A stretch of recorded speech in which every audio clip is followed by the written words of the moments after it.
Sebab A, pembunuh yang membawa kepada kematian. B, penjenayah sengaja melakukan perbuatan yang bawa kepada kematian. C, pada hari ini kematian orang yang terbunuh dan perbuatan penjenayah ada sebab dan ada musababnya. Contoh, tuan-tuan. Bila ada berlaku pembunuhan, antara yang akan dipanggil ialah jabatan polis. Polis ni pula bukan semua jabatan. Mungkin yang dipanggil itu forensik lah kot. Narkotik dia tak panggil, trafik dia tak panggil, sebab bukan kepakaran. Tapi kalau jenayah ni, biasanya yang akan dipanggil ialah bahagian siasatan jenayah. Dia pandai. Forensik ni dia tengok, okey, gini, dia buat laporan, hantar hospital. Si mati akan dibuat siasatan, pembedahan. Apa nama panggilnya? Pembedahan postmortem. Untuk cek, tengok, adakah pisau yang dijumpai ini sama dengan luka pembunuhan. Tengok-tengok, bila dibuat postmortem, pisau ni macam tak ada kena-mengena. Luka ni macam daripada benda tumpul, macam kena hentak batu. Jadi di sini sebab dan musababnya tak sama.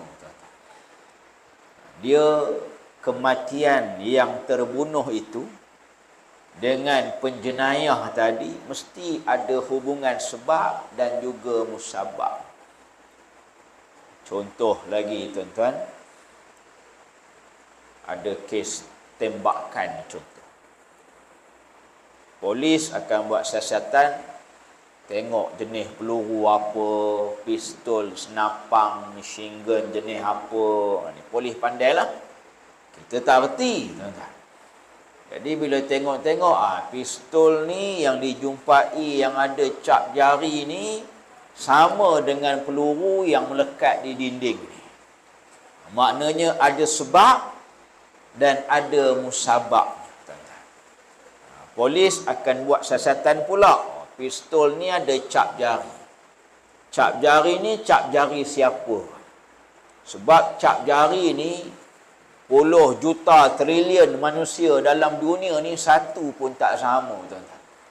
Walaupun adik-beradik, walaupun mak ayah, walaupun suami isteri, walaupun tek nenek, satu tok, satu nenek, tak sama. Kita ada berapa adik-beradik, tuan-tuan? Anak saya 7. Tujuh anak tu, satu cap jari pun tak sama. Nak tunjuk hebat kuasa Allah Subhanahu wa ta'ala. Jadi polis akan cek, akan cari cap jari siapa ni. Jadi bila jumpa, tengok-tengok cap jari ni milik si A. Jadi pergilah buat siasatan. Jumpa si A, tangkap si A. Jadi si A kata, saya tak buat. Saya tak berada di mana contoh, di Ipoh. Jadi tanya pula saksi-saksi. Dia ada di Ipoh. Petang tu kami minum sekali katanya. Dia dah menipu. Ada sebab musabab. Sebab itu dalam perkara C ini, kematian, mesti ada sebab, mesti ada musabab.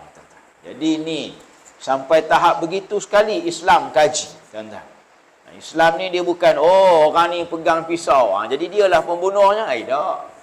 Orang ini pegang pistol, maka dialah pembunuhnya. Tidak, tuan-tuan ya. Dia mesti cari sampai jumpa cap jarinya, mesti ada saksinya, mesti ada buktinya. Maka inilah Islam, tuan-tuan ya. Jadi selesai 110 kurungan 1 kurungan C masuk nombor 2, tuan-tuan ya. Kata Haji Said Haji Ibrahim, mantan mufti Sabah, pembunuhan yang serupa dengan sengaja ialah ugutan si pembunuh itu membawa kepada kematian. Dan penjenayah memang bersengaja melakukan perbuatan itu. Dan di antara kematian orang yang terbunuh dan perbuatan penjenayah ada hubungan sebab dan musabab. Tuan-tuan, katalah si A ni, dia bergaduh dengan si B. Jadi bila bergaduh dengan si B, si A ni ugut. Kamu siap B, kata. Aku jumpa kamu sekali lagi, aku langgar kamu kau.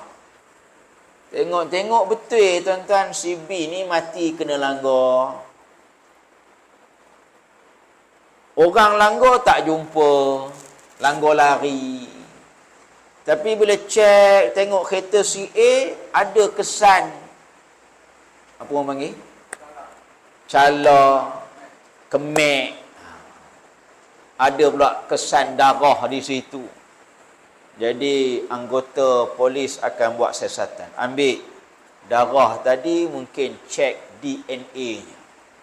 Betul ke tak betul milik si mati ni tadi. Tengok-tengok betul si A punya darah. Tengok-tengok betul si B yang melanggarnya. Maka begitulah. Sebab apa? Sebab dia memang sengaja melakukan perbuatan. Dan orang yang terbunuh tadi memang ada sebab, memang ada musabab. Yang membunuh pun ada sebab, dia pernah bergaduh, dia pernah ugut. Yang terbunuh pun bila cek-cek darah pada kereta tadi, kalau tengoknya DNA-nya betul, tuan-tuan, maka pembunuhan ini serupa dengan sengaja, walaupun dia tak mengaku, tuan-tuan. Jadi ketika itu dalam kes ini, maka si pembunuh tadi akan dikenakan dengan hukuman qisas, hukuman hudud, yang mana telah pun disebut oleh Nabi Rasulullah sallallahu alaihi wasallam dalam muka surat yang ke-155 yang telah kita bacakan sebelum daripada ini.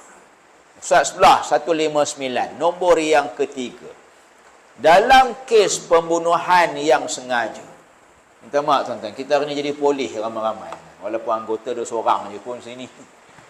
Jadi kita jadi polis lah kita ni, tuan-tuan ya. Sebab memang tu tajuk kita hari ni.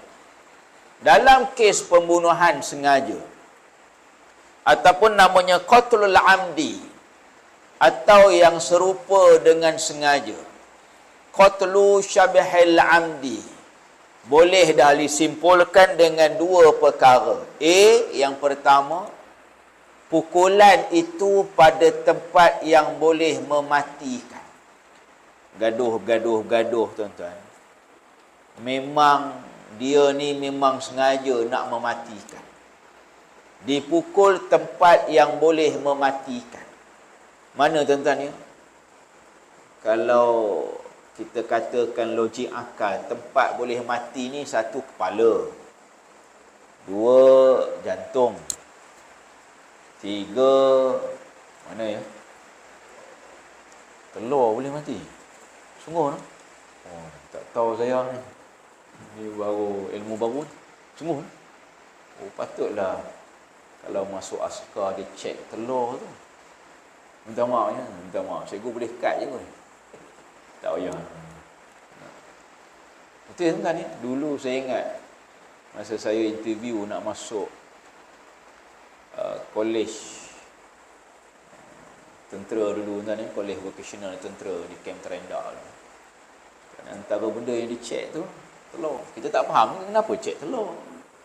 Kita tak tahulah dulu, sekarang tak tahulah ada ke tidak. Kalau dulu begitulah tuan-tuan ni. Dan bila orang yang tak cukup satu ni dia tak bagi.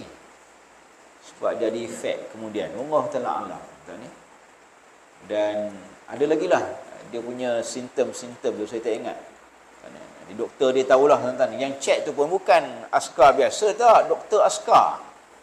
Doktor anggota, doktor kalau polis lah, kalau askar lah. Tanya nak ceritanya adalah askar dalam polis ni pun ada doktornya. Bukan sebarangan tuan-tuan. Dan memang mereka pakar dalam bidang itu tuan-tuan ya. Jadi kalaulah dikatakan bahawa pukulan itu memang sengaja dipukul pada tempat yang boleh menyebabkan kematian, maka mati orang itu, maka pembunuhan itu akan dikira sebagai qatlul amdi, yakni pembunuhan yang sengaja. Ya, sebab itu jangan tuan-tuan ni, kita walau gurau sekalipun jangan kita pukul tempat-tempat yang boleh membawa kematian tuan-tuan ni, bahaya. Kan ya? B, jika pukulan itu dengan tongkat yang ringan atau batu yang kecil, sekali pukul atau 2 kali pukul, lalu mati orang yang dipukul disebabkan pukulan tadi, maka pembunuhan itu adalah pembunuhan serupa dengan sengaja. Qatlu syabhil amdi. Dia bukan pembunuhan sengaja, tapi serupa macam sengaja. Logik akal tak mati tuan-tuan. Pukul pakai botol contoh, logik akal tak mati. Tapi tiba-tiba bila pukul, mati dia. Sebab tu kadang-kadang jangan gurau tuan-tuan ya, dalam bab-bab gini tuan-tuan ya. Anak-anak kita kan, yang hari tu video keluar kan, yang apa, terlentang tu kan, diselit kawan tu, terlentang jatuh. Lepas tu ada yang satu lagi tu, apa tu yang di asrama tu, yang dia main tekan jantung ke apa ke. Ui, bahaya permainan budak-budak sekarang, main tekan jantung. Subhanallah. Ya, kalau kita tahu tuan-tuan, jantung ni belah kiri. Jantung ni dia belah kiri. Saya pun baru tahu je 2 tahun lepas. Saya tak tahu pun tuan-tuan ya. Jantung ni belah kiri. Jadi budak-budak sekarang ni dia main tekan kat belah kiri ni, kat jantung. Dia main tekan. Bahaya. Dia bawa kepada kematian. Kan ya? Jadi kalau memang sengaja, maka pembunuhan itu dinamakan sebagai qatlul amdi, pembunuhan yang sengaja. Tapi kalau budak-budak kan ya, mungkin budak 2-3 tahun tak tahu apa, budak tadika tak tahu apa kan ya, main-main dengan kawannya, dia tomboknya kawannya, tombok di jantung, tombok di kepala, tombok di tempat sensitif yang disebutkan tadi tuan-tuan, di testis tu tuan-tuan ya. Maka pembunuhan itu dinamakan sebagai pembunuhan yang serupa dengan sengaja. Tapi kalau budak tadi tak dikira. Sebab apa? Sebab budak ni tidak mengetahui tuan-tuan. Jadi pembunuhan itu pembunuhan yang tidak sengaja. Sebab itu tuan-tuan, dalam pembunuhan ni qatlul khata' satu lagi. Nombor 11 itu ada namanya qatlul khata', pembunuhan yang tersalah. Tuan-tuan ya, tersalah. Contoh tuan-tuan, ada kita dengar hari itu orang yang memburu binatang. Dia masuk hutan nak tembak apa nama binatang? Kijang, rusa, satu lagi apa? Kancil, tuan-tuan ya.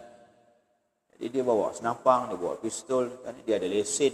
Dia memang cukup komplit, lesen ada, dia pernah berlatih di lapang sasar kan, dengan pengawasan pihak berkuasa tuan-tuan ya.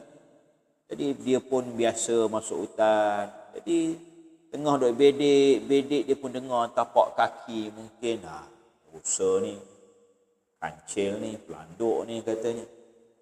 Dia pun tembak, tengok bunyi. Siapa pula ni? Rusa, kancil, pelanduk tak bunyi kopi tu. Tengok orang. Maka dinamakan bahawa perbuatan itu qatlul khata', perbuatan pembunuhan yang tersalah. Jadi yang ni tanya hukumnya macam mana lain. Kemudian yang kedua, jadi 3. Kita habiskan dulu ABC ni. Nombor 1 tadi, perbuatan itu membawa mati orang lain, qatlul khata'. Salah tembak tadi, salah aim ataupun salah sasaran tadi tuan-tuan ya.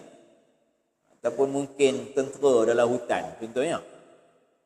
Tengah berperang ni, pergi nusuk tuan ni. Tengok orang kampung rupanya, orang kampung yang duduk di hutan cari rotan, cari madu lebah dan sebagainya tuan ya. Jadi tersalah tembak contoh. B, perbuatan itu nyata tersalah dan juga terkeliru. Yang tadilah. Dia ingat binatang rupanya orang. Dia ingatkan musuh rupanya orang kampung tuan-tuan ya. C, antara perbuatan yang tersalah dan kematian ada hubungan sebab dan juga musababnya. Maka tuan-tuan, segala perbuatan ini dinamakan sebagai qatlul khata', pembunuhan yang tersalah.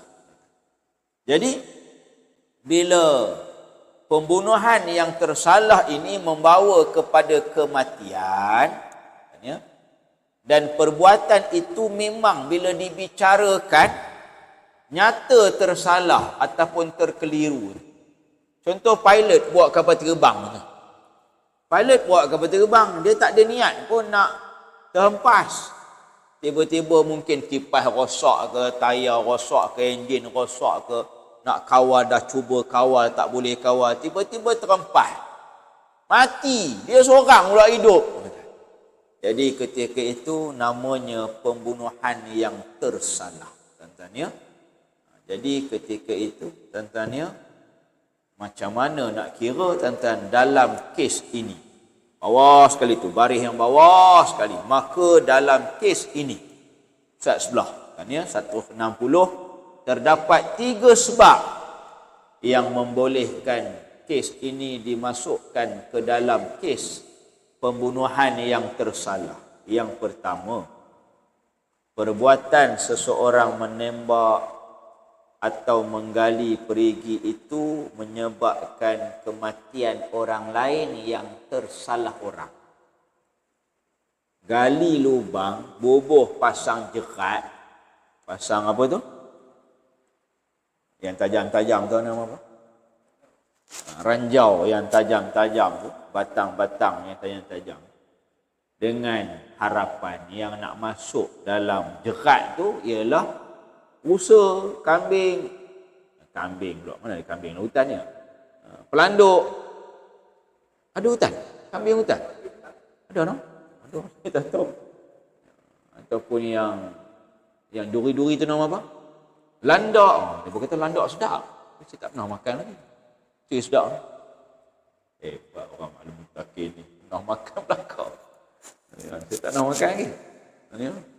Jadi itulah buat ranjau tu tadi. Tengok-tengok masuknya orang. Mati pula. Jadi ini perbuatan qatlul khata'. 1. 2. Perbuatan menembak, menggali perigi yang ternyata tersalah dan juga terkeliru. Sama macam tadilah. 3. Perbuatan seseorang menembak, menggali perigi itu mempunyai hubungan dengan kematian. Sama juga tuan-tuan ya. Jadi kesemua ketiga-tiga kes ini dimasukkan dalam qatlul khata', yakni pembunuhan yang tersalah. Nak jerat binatang, terjerat manusia. Nak tembak binatang, tertembak manusia. Maka perbuatan ini ialah perbuatan yang qatlul khata'. Maka bila qatlul khata' tersalah bunuh, maka perbuatannya, hukumnya tidak dimasukkan dalam hukuman hudud dan tidak dimasukkan dalam hukuman qisas. Malah tuan-tuan ni ada kes. Ada kes istilah kita hari ni langgar macam mana? Accident lah.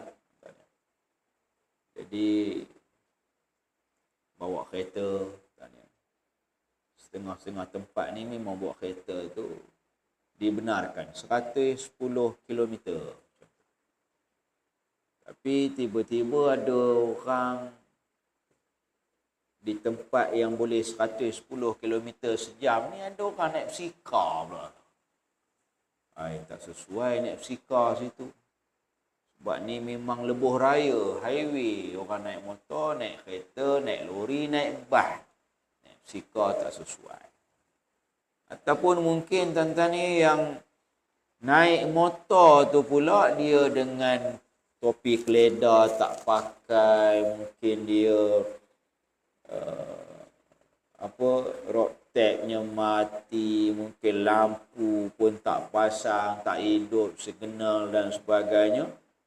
Mari zaman sekarang ni pula ada pula kamera di lebuh raya tu. Ada pula videonya, memang betul orang ini melintas macam itu aja ataupun buat Superman ke dan sebagainya tuan ya. Maka yang melanggar itu dinamakan sebagai qatlul khata', pembunuhan ataupun kematian yang tidak sengaja. Maka tidak dimasukkan dalam hukuman qisas, tidak dimasukkan dalam hukuman ta'zir, tidak dimasukkan dalam hukuman jenayah syariah. Maka tuan-tuan selesai dalam bab pembunuhan, fasal yang kedua. Maka kita masuk dalam fasal yang ketiga yang mewajibkan qisas. Qisas ni apa dia? Allah sebut dalam Al-Quran. Ya ayyuhallazina amanu kutiba alaikumul qisas. Ayat surah Al-Baqarah 178 ke 179 Imam. Saya pun tak ingat 78 maksudnya. Kalau tuan-tuan baca lajak sikit, surah yang sama 178, 179, 180, 181, 182, 183. Ya ayyuhallazina amanu. Sama macam ayat tadi. Ayat yang mula-mula tadi saya baca, ya ayyuhallazina amanu, sama. Kutiba. Ayat 178 pun kutiba, ayat 183 pun kutiba. Lepas kutiba tu ayat 178 alaikumu. Ayat 183 pun alaikum. Ujung je beza. 183 Asyam, 178 Al-Qisas. Ya ayyuhallazina amanu kutiba alaikumul qisas. Ayat 183 ya ayyuhallazina amanu kutiba alaikumus syiyam. Apa makna siam? Puasa. Wahai orang-orang yang beriman, difardukan kepada kamu untuk berpuasa. 183. Kemudian 178 ya ayyuhallazina amanu kutiba alaikumul qisas. Wahai orang-orang yang beriman, difardukan kepada kamu hukum undang-undang qisas. Apa syarat hukum undang-undang qisas? 1, 2, 3, 4, 5. Ada 5 syarat. Kita tengok satu-satu. Tanya. Yang pertama, 15 minit. InsyaAllah selesai 5 perkara ni. Yang pertama ialah orang yang membunuh itu syaratnya ialah balighun. Orang yang sudah baligh. Budak-budak tak kira. Cerita baligh ni pula, kalau ikut kaedah Imam Syafi'i, dalam bab fiqh Imam Syafi'i, baligh ni siapa? Yang pertamanya seorang lelaki yang sudah bermimpi sehingga terkeluar maninya. Satu. Kalau dia perempuan, seorang perempuan yang sudah keluar darah haid. Maka timbul soalan. Umur berapa demo ni? Lain-lain. Dia tak sama. Saya lain. Tuan-tuan pun lain. Ke kita semua sama, umur 15 semua? Tak lain. Ada orang, ada budak umur 11, ada budak umur 12, ada orang umur 13, 14, 15. Soalan ketiga, kalau budak tu dah 16 tahun, dia tak pernah mimpi keluar air mani. Dia tak pernah mimpi sampai dia keluar air mani. Tak pernah. Ataupun mungkin dia budak perempuan, dah umur 16, belum lagi keluar haidnya.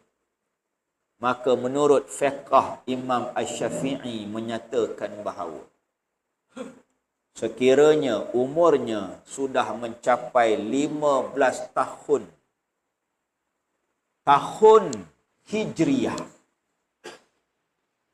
maka dia sudah dikira sebagai balighun mukallafun. Dia dah 15, mani tak pernah keluar. Dia dah 15, haid tak pernah keluar. Cukup 15 ikut tahun Islam. Maka dia sudah dikira sebagai balighun mukallafun. Baligh yang mukallaf, sudah dipertanggungjawabkan dosa dan pahala. Dia tak semayang, dia ada dosa. Dia semayang, dia dapat pahala. Itu makna mukallaf. Orang yang sudah dipertanggungjawabkan dosa dan pahala. Jadi kita tak boleh kata, Ustaz, saya tak baligh lagi. Muka dah berkedut, rambut dah beruban, janggut udah tumbuh, tak baligh lagi. Tak boleh. 15 tahun aja cukup. Dah keluar mani ke, tak keluar mani ke, balighun mukallaf. Budak perempuan tadi, dia dah cukup 15 tahun, tahun Hijriah. Dia cerita pada kawan-kawan ni, aku tak belum keluar haid lagi. Balighatun mukallafatun. Dia sudah dikira baligh dan juga sudah dikira dipertanggungjawabkan dosa dan pahala. Jadi ini syarat. Katanya, 1. 2.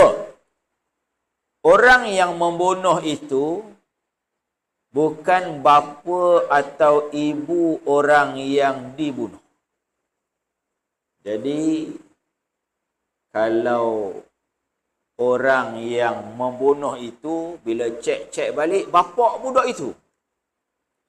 Ataupun mungkin budak tu punya mak. Maka ketika itu diwajibkan qisas. Yang bunuhnya bapa dia sendiri, yang bunuhnya maknya sendiri. Ada ke ada? Kes zaman Arab Jahiliyah yang bunuh anak perempuan tanam hidup-hidup tu. Yang bunuhnya bapaknya sendiri. Tanya. Jadi kes tu ada. Yang ketiga, orang yang dibunuh itu sama darjat dengan orang yang membunuh atau kurang darjatnya. Tak kira lah. Orang kaya bunuh orang miskin. Orang kaya bunuh orang kaya. Sama je hukum. Tak ada pula, okey, orang kaya ni sebab dia bunuh orang miskin, maka kita kurangkan sikit hukuman. Tak ada. Sama je. Ataupun orang miskin ni, dia bunuh orang kaya, maka kita bagi hukuman berat. Tak ada. Sama. Baik kamu kaya ke, baik kamu miskin ke, baik kamu bangsawan ke, baik kamu orang biasa ke, dalam hukum Islam, hukumannya wajib, yakni qisas. 3. Masuk yang keempat. Yang keempat menyatakan bahawa mantan mufti negeri Sabah ini menyatakan bahawa qisas dilaksanakan dalam perkara yang bersamaan. Maknanya apa tuan-tuan? Kalau dia bunuh, maka si pembunuh itu kena bunuh. Kalau dia baling batu, maka si tukang baling batu ni kena baling batu balik. Kalau dia ambil pisau cederakan, maka orang yang mencederakan ini boleh dicederakan balik. Maknanya sama. Apa hukuman yang dikenakan adalah hukuman yang sama apa yang dia buat. Ini yang disebutkan dalam perkara yang keempat. Kita masuk dalam perkara yang kelima. Qisas dilaksanakan menurut yang telah dilakukan oleh orang yang membunuh atau orang yang melukakan.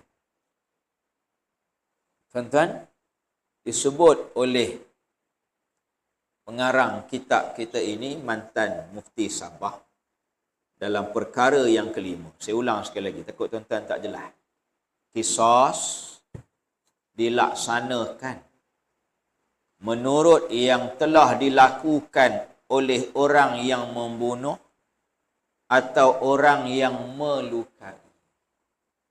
Kalau dia lukakan tangan kanan, maka tangan kanan dia yang akan dihukum. Kalau dia guna tangan kiri, maka dia akan dihukum di tangan kiri dia. Kalau kaki kanan, kaki kanan. Kalau kaki kiri, kaki kiri. Ikut apa yang dia buat. Ini yang disebutkan dalam perkara yang kelima. Dan perkara yang keenam akhir.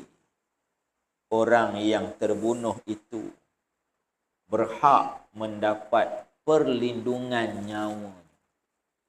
Orang yang kena bunuh ni, kita ni semua tuan-tuan, kita berhak untuk dijaga nyawa kita. Hifzu dalam bab maqasid syariah ni, 5 perkara dalam bab maqasid syariah ni. Salah satunya namanya hifzun nafsi. Penjagaan nyawa. Jadi kita berhak jaga nyawa kita. Katalah ada orang datang malam-malam rumah kita, pecah pintu rumah kita, tuan-tuan. Kemudian dia bawa senjata. Dia bawa kayu ke, dia bawa pisau ke, dia bawa parang ke. Jadi kita nak jaga nyawa kita ni, kita ambil lah juga senjata. Takkan nak serah je, okey tikam lah saya. Nak tikam di mana, tak boleh. Kita kena jaga nyawa. Tapi nak jaga nyawa kita pun tengok dia pakai pisau. Takkan kita tangan kosong. Mesti ada senjata juga. Paling kurang kayu, kan? Paling kurang besi. Kan? Dalam bergelut tu, tiba-tiba bila dia nak tikam kita, kita mengelak, kita pukul dia, terkena kepala dia, pun jatuh mati pula. Maka ketika itu kita berhak untuk melindungi diri kita dalam bab maqasid syariah, hifzun nafsi. Jaga nyawa. Jadi ketika itu, bila orang tu terbukti memang ada kesan kopaknya, dia pecahkan pintu pagar rumah kita, dia pecahkan mangga rumah kita, ada CCTV-nya, ada videonya, ada gambarnya, saksi sebelah rumah pun nampak, maka ketika itu hukuman qisas tidak akan dilaksanakan. Sebab hifzun nafsi, dalam bab penjagaan nyawa, kita berhak menjaga nyawa kita. Tapi dia tak buat apa-apa. Dia tak pecah masuk rumah kita. Dia tak kacau kita, tak kacau keluarga kita. Kita tiba-tiba pergi ketuk kepala dia dengan batu-batu macam tu. Yang ni tak boleh. Yang ni salah. Tuan-tuan ya. Sebab itu, dalam fasal yang ketiga ni, ada 6 syarat yang hanya boleh dikenakan kepada pembunuh tadi dalam bab hukuman qisas 1, 2, 3, 4, 5 kita dah sebut. Kita ulang sekali lagi. Yang pertama, orang yang membunuh itu dia baligh dan dia berakal. Maksudnya dia tahu dia buat tu. Pisau sakit, pisau kalau tikam mati. Jadi dia berakal. Yang kedua, orang yang membunuh itu bukan bapa atau ibu orang yang dibunuh. Sebab mustahil bapa nak bunuh anak, mak nak hempas anak, mustahil. Melainkan ada perkara-perkara lain. Maknya mungkin meroyan, tuan-tuan ya. Itu cerita lain pula tu. Mungkin bapaknya akalnya tidak waras, tuan-tuan ya. Tetapi perlu disahkanlah oleh pihak doktor, tuan-tuan ya. Jadi yang ini bukan senang, tuan-tuan ya. Ada kes, tuan-tuan ya, mak meroyan. Sebab tu kalau anak-anak kita, yang anak isteri kita ni, beranak-beranak tu kena jaga elok-elok. Jangan bagi duduk sorang-sorang, takut dia meroyan. Meroyan ni macam mana? Dia sedih, dia sakit, dia tak tahan sakit, dia sedih, tinggal sorang-sorang, tak ada siapa jaga dia, masak nasi sendiri, contoh. Dia tengah pantang, dia tak lakat, luka, beranak pun tak baik lagi, masih berdarah lagi. Dah kena siang ikan sendiri, masak sendiri, tuan-tuan ni. Sebab tu ianya akan menyebabkan meroyan dan akhirnya dia akan stres. Dan akhirnya dia tengok budak ni menangis 23, 24 jam. Tak diam-diam, tak berhenti-henti, dia tension, dia hempas budak. Tuan-tuan ni, rupanya suami buat tak peduli pada dia. Rupanya tak ada orang jaga dia dan sebagainya. Tak ada orang peduli nak siapkan makan, minum dan sebagainya. Tuan ni, jangan. Ya, hati-hati. Ya, sebab tu bahaya bila orang isteri kita beranak ni seboleh-bolehnya. Sebab tu bila cuti dia bagi berapa hari? Seminggu Seminggu cuti. Betul dah tu. Pada suami ni bagi seminggu sebab nak bagi jaga tu. Lepas seminggu tu, maksudnya seminggu tu sempatlah nak cari siapa yang nak jaga. Nak minta tolong dengan adik-beradik ke, nak minta tolong dengan mak ayah dan sebagainya. Ataupun mungkin nak upah orang ngurut, upah orang masakkan. Tuan-tuan ni, ini dalam tempoh seminggu tu lah. Sebab tu dia bagi cuti seminggu. Tuan-tuan ya. Jangan pula tuan-tuan minta sampai 40 hari pula. Itu dah serupa orang pantang 40 hari. Suami pun nak pantang juga 40 hari cutinya. No, tuan-tuan ya. Jadi ni kaedahnya. Isyak pun dah masuk. Ya, kita habiskan ni je. 1 tadi, 2 selesai, 3 orang yang sama darjatnya. Tuan-tuan ni tak kira sama ke, kurang ke, bawah ke, rendah ke, tinggi, hukum sama je. 4 mesti ada sama sebab kematian dengan orang yang mati tadi sama.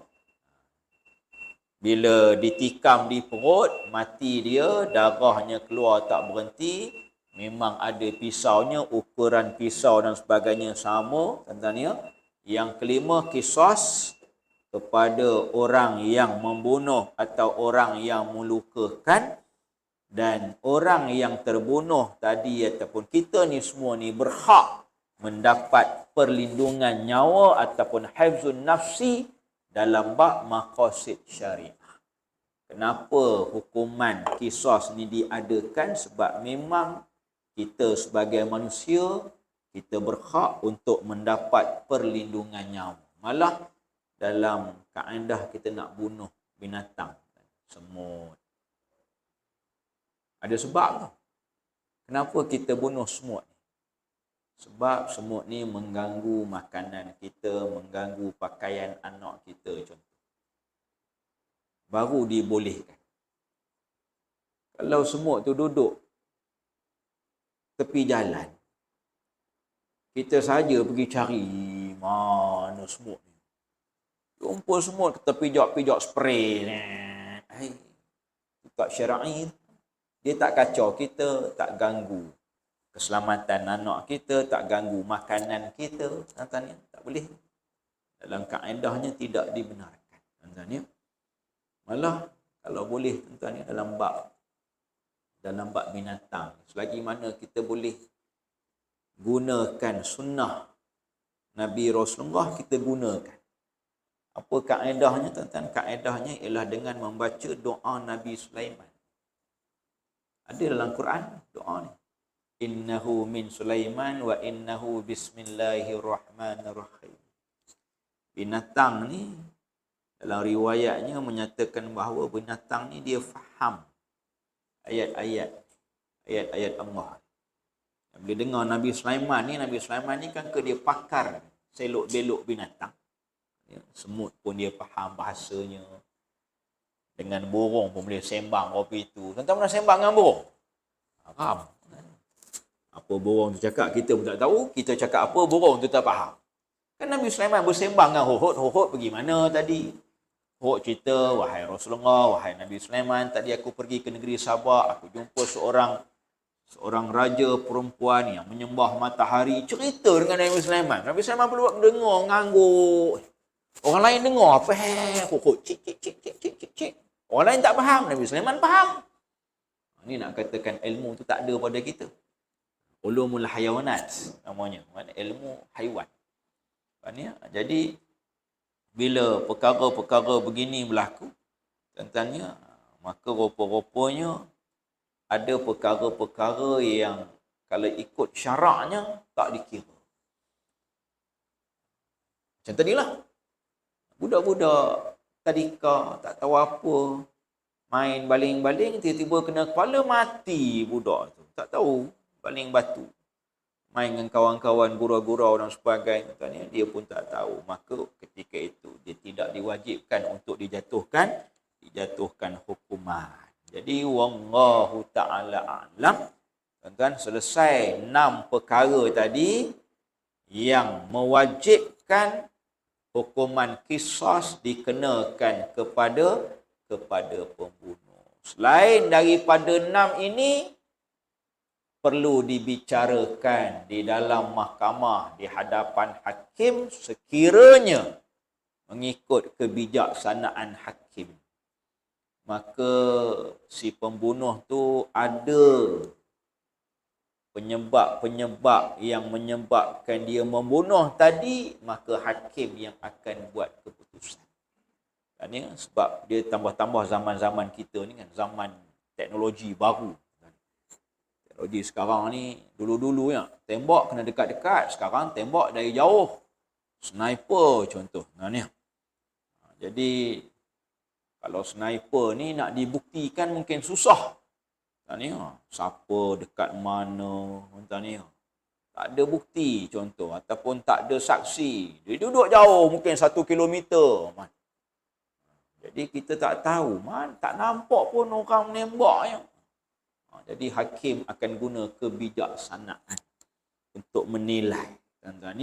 Sama ada ketika itu orang yang dituduh membunuh ini betul bersalah ataupun tidak. Kalau bersalah, maka hukumannya ialah ya ayyuhalladzina amanu kutiba alaikumul qisas. Wahai orang-orang yang beriman, difardukan, diwajibkan kamu hukum undang-undang qisas. Wallahu ta'ala alam. Kita berhenti dalam surat yang ke-163 dalam nombor yang kedua, insya-Allah dalam pengajian yang akan datang. Tuan-tuan boleh tanda ya.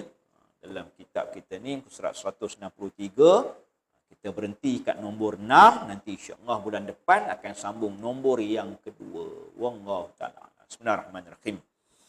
Alhamdulillahirabbil alamin wassalatu wassalamu ala asyrafil anbiya'il mursalin wa ala alihi washabihi ajmain. Allahumma iftah alaina, Allahumma iftah alaina, Allahumma iftah alaina ya Allah. Tuhan kami, bukakanlah pintu hati kami ya Allah. Ya Allah, Tuhan kami, bukakanlah pintu hati kami untuk kami ini menerima segala ajaran kitab Al-Quran-Mu, Ya Allah. Untuk kami ini menerima segala sunnah-sunnah Nabi-Mu, Ya Allah. Untuk kami ini menerima dan melaksanakan segala hadis Nabi-Mu, Ya Allah. Sirah perjuangan Nabi-Mu, Ya Allah. Sunnah dan juga hadis-hadis Nabi Rasulullah sallallahu alaihi wasallam. Ya Allah, Tuhan kami, satukanlah hati-hati kami ini, Ya Allah, di kalangan umat Islam agar kami bersatu hati, Ya Allah, untuk kami mempertahankan sahabat-sahabat kami di Gaza, Palestin, Ya Allah. Ya Allah, Tuhan kami, bantulah sahabat-sahabat kami di Gaza, Palestin, Ya Allah. Ya Allah, Tuhan kami, lapangkanlah hati-hati sahabat-sahabat kami di Gaza, Palestin, Ya Allah. Berikanlah mereka keamanan, Ya Allah, untuk mereka juga hidup seperti mana kami pada hari ini, Ya Allah. Mudah mereka beramal ibadah, mudah mereka melaksanakan tanggungjawab sebagai seorang ibu, sebagai seorang ayah, sebagai seorang anak, Ya Allah. Ya Rahman, Ya Rahim, Ya Qawi, Ya Matin. Sallallahu alaihi Muhammad wa ala alihi wa sahbihi wa barik wa salam. Alhamdulillah Rabbil Alamin. Assalamualaikum warahmatullahi ta'ala wabarakatuh. Tasbih kifarah surah al-Subhanallahumma wa bihamdih.